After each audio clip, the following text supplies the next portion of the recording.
Il est des instants où le silence d'un être admiré glace l'âme. L'on croit percevoir une faille, une rupture imminente, alors qu'il ne s'agit que d'un retrait volontaire. Imaginez ce sigma, figure magnétique dont la seule présence impose respect, se dérobant soudain à la parole. Ce mutisme n'est pas un effacement, mais une énigme qui suspend le temps et force l'esprit à s'interroger. Ce silence, loin d'être une faiblesse, devient une arme subtile. Il déstabilise, il réoriente, il oblige à sonder les profondeurs des liens. Dans l'univers des relations, il agit comme une clé secrète, révélant les tensions invisibles et les équilibres cachés. Le sigma, en se taisant, ne se retire pas. Il affirme une puissance qui transcende les mots, une autorité qui se manifeste dans l'absence même. Ainsi, son mutisme devient langage et son retrait, une proclamation silencieuse de souveraineté, le silence de l'homme sigma.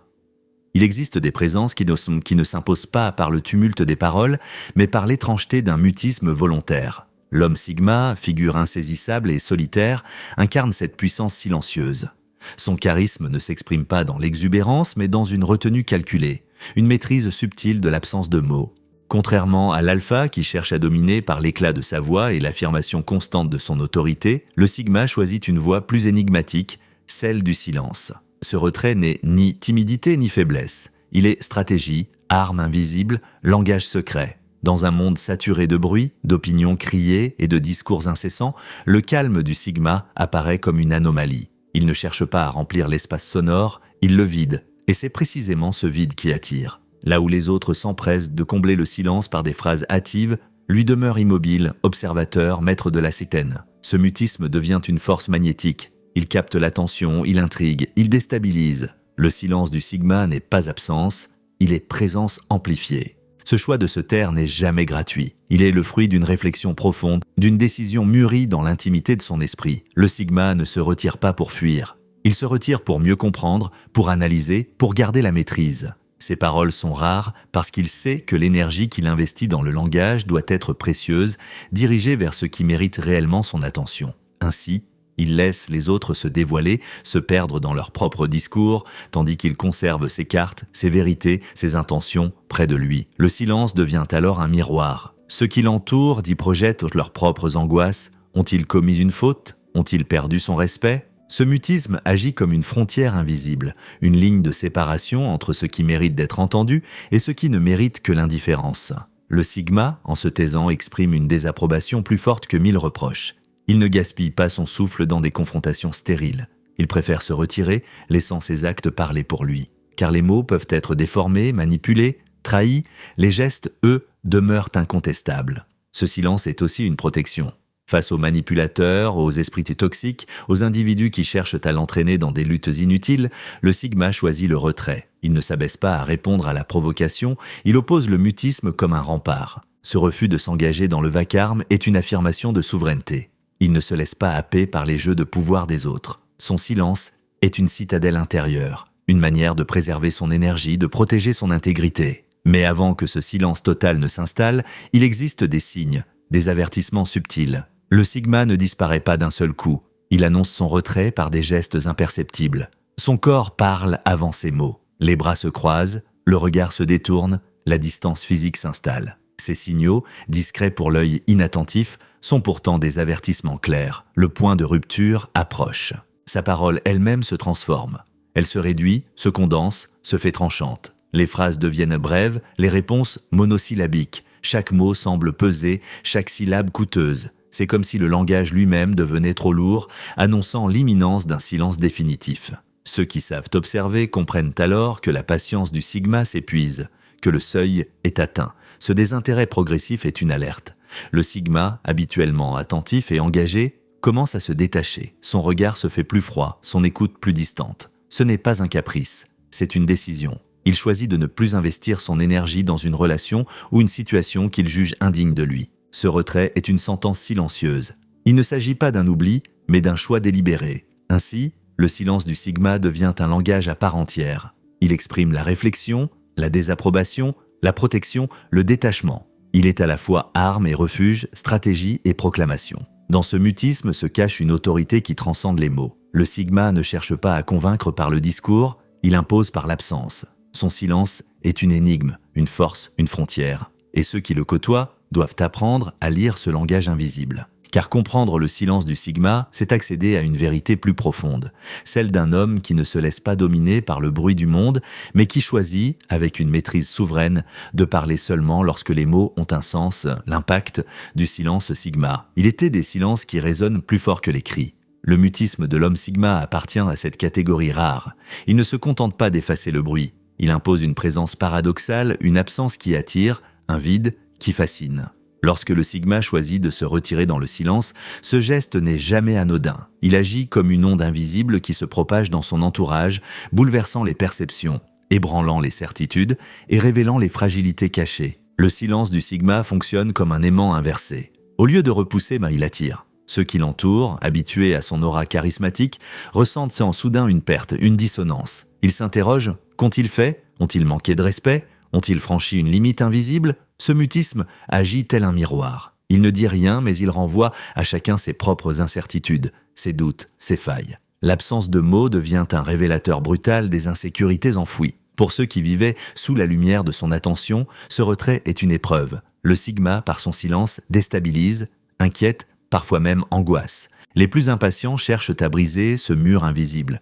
Ils multiplient les messages, exigent des explications, tentent de forcer la communication. Mais chaque tentative échoue, car elle ne fait que renforcer la détermination du sigma. Plus on insiste, plus son silence se solidifie, se transforme en forteresse imprenable. Ce contraste est d'autant plus saisissant que le sigma, dans son état naturel, rayonne d'une intensité magnétique. Son mutisme soudain crée un vide, une fracture, une impression de perte irréversible. Ceux qui l'entourent ressentent alors une confusion profonde, comme si un repère essentiel venait de disparaître. Le silence devient une frontière, il sépare l'avant de l'après. Il marque une ligne de non-retour. Lorsqu'un sigma atteint ce point critique, il ne s'agit plus d'un simple retrait temporaire. C'est une décision définitive mûrement réfléchie. Rien ne pourra le faire revenir en arrière. Son silence devient une muraille, un bastion intérieur qui protège sa paix. À ce stade, toute tentative de réconciliation est vaine.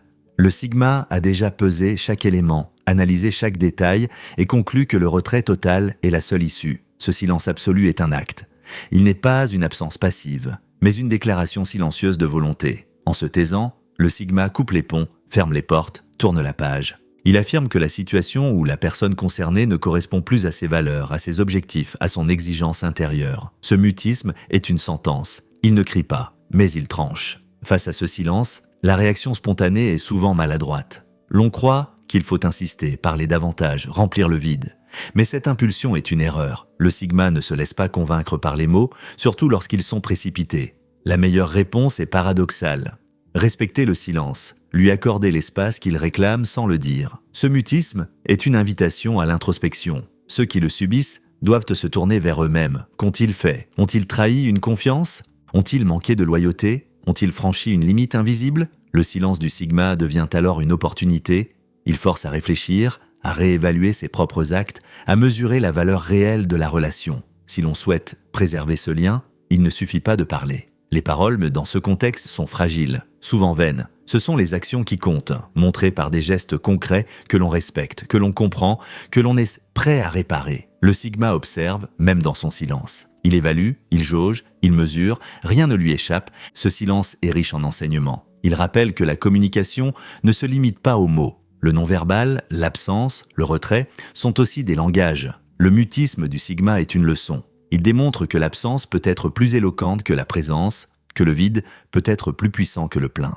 Il nous invite à réfléchir sur nos interactions. Sommes-nous sincères? Nos paroles sont-elles alignées avec nos valeurs? Nos gestes traduisent-ils réellement ce que nous prétendons? Le silence du sigma agit comme un révélateur. Il met en lumière les incohérences. Il expose les contradictions. Pour le sigma lui-même, ce silence n'est pas seulement une arme tournée vers l'extérieur. Il est aussi un chemin intérieur. Ce retrait est souvent une période de croissance, de maturation, de clarification. En se taisant, il se recentre, il se régénère, il se fortifie. Le silence devient un espace de réflexion, une chambre intérieure où il affine ses pensées, où il consolide ses convictions. Ainsi, le mutisme du sigma est à la fois une stratégie relationnelle et une discipline personnelle. Il protège son intégrité, il affirme sa souveraineté, il nourrit sa profondeur. Ceux qui savent l'interpréter découvrent une vérité essentielle. Le silence n'est pas un vide, mais une plénitude cachée. Le silence du sigma est donc un langage souverain. Il exprime la désapprobation, le détachement, la protection, mais aussi la croissance et la force intérieure. Il est une frontière, une arme, une proclamation. Il déstabilise ceux qui le subissent, mais il élève celui qui le pratique. Et dans ce paradoxe réside toute sa puissance. Le sigma, en se taisant, parle plus fort que tous les autres. Le retour de la parole sigma. Il existe des instants rares où le silence, longtemps gardé, se brise. Pour l'homme sigma, ce moment n'est jamais fortuit. Il survient après une période de retrait, de réflexion, de maturation intérieure. Ce mutisme prolongé lui a permis de réévaluer ses priorités, d'affiner sa vision du monde et de renforcer sa détermination. Lorsqu'il choisit enfin de reprendre la parole, ce geste est lourd de signification. Il ne s'agit pas d'un simple retour à la conversation ordinaire, mais d'un acte décisif, une proclamation qui mérite d'être entendue avec la plus grande attention. Pour ceux qui l'entourent, ce silence est une épreuve, mais aussi une leçon. Il leur rappelle que l'on ne peut jamais tenir la présence d'autrui pour acquise. Respecter les limites, valoriser la proximité avant qu'elle ne s'évanouisse, comprendre que parfois l'absence est plus éloquente que la parole. Voilà les enseignements que le sigma impose par son mutisme. Et lorsque ce silence se rompt, il devient une opportunité précieuse, une chance de reconstruire ou de clore selon la décision qu'il a prise. Les premiers mots du sigma, après une longue période de retrait, sont toujours pesés. Ils ne surgissent pas dans la légèreté, mais dans la gravité. Chaque syllabe reflète une réflexion profonde, chaque phrase porte la marque d'une conviction mûrie. Ce retour à la parole peut annoncer deux chemins. L'ouverture d'un nouveau départ, fondé sur des bases plus solides, ou l'annonce d'une séparation définitive. Dans les deux cas, il s'agit d'un privilège, car le sigma ne parle jamais en vain. Ce moment est une frontière. Il sépare l'avant de l'après, il marque une transition irréversible. Si le sigma choisit de renouer le dialogue, c'est qu'il estime que la relation ou la situation mérite encore son engagement. Mais s'il parle pour annoncer son retrait définitif, alors ces mots deviennent une sentence, une conclusion qui ne souffre pas de retour. Dans les deux cas, la parole du sigma est une arme, une clé, une proclamation.